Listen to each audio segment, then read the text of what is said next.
এর ভিতরে আছে এটার দাম আপনি কাদের ব্যাগে যদি বলি আমি মনে রাখি বলা করেন আপনার $20 মিলিয়ন কিন্তু কারণ এটা তো নন ফ্যামিলি সি জেনারেশন সি লাইক এই বিল্ডিং এর মালিক মারা যাবে বিল্ডিং রাইট এই জন্য আপনাদের কাছে এটা কিন্তু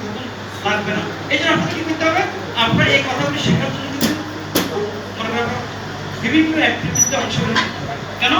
আপনার এখন বইপত্র পড়ার সময় নেই আপনার কি করতে হবে কপি পেস্ট সকল প্রোগ্রাম অ্যাটেন্ড করবে শুনবে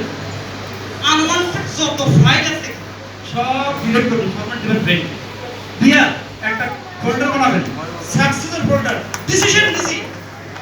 ইনশাআল্লাহ সাকসেসফুল হব রাইট প্ল্যাটফর্ম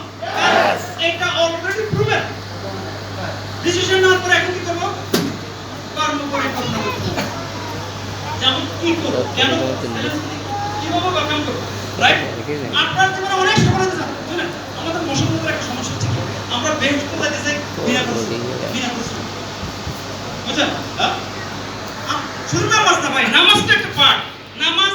নামাজ অবশ্যই আমাদের করতে হবে কিন্তু এর দরকার আমার কর্ম চিন্তা চেতনা সকল কিছু আমার কিন্তু চিন্তা করতে হবে যে ইউ কারণ কারণ দুটেই কিন্তু এখন শিখতে আসছে আমি না করতে হবে মোবাইলটা দেখতেছি এখন ফেসবুক এখানে এই যে একটা জিহাদ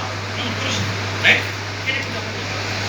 এখন আমরা যেটা বলতে চাচ্ছি এখানে আমরা সবাই যেন সফল হতে চাই কিন্তু কেউই কিন্তু আমরা স্যাক্রিফাইস করতে চাই রাইট কেউই কিন্তু আমরা পরিশ্রম করতে চাই না আর আমরা কখনো দেখেন না যে মাস শেষে কত টাকা হচ্ছে মাত্র 100 টাকা পাবেন বা 50 টাকা পাবেন ওই যে স্টুডেন্ট বাবা মা স্কুল কলেজ ইউনিভার্সিটি চাকরি ও গ্যারান্টি নেই রাইট কিন্তু আপনি স্কুল কোনো খাবার দেয় ইউনিভার্সিটি কোনো খাবার দেয় কিন্তু সেমিস্টার ফি আপনি দেন কিনা অ্যাডমিশন ফি আপনি দেন কিনা ট্রান্সপোর্টেশন ফি দেন কিনা কিন্তু এখানে আসলে সব দিতে হবে কোনো আসতে হবে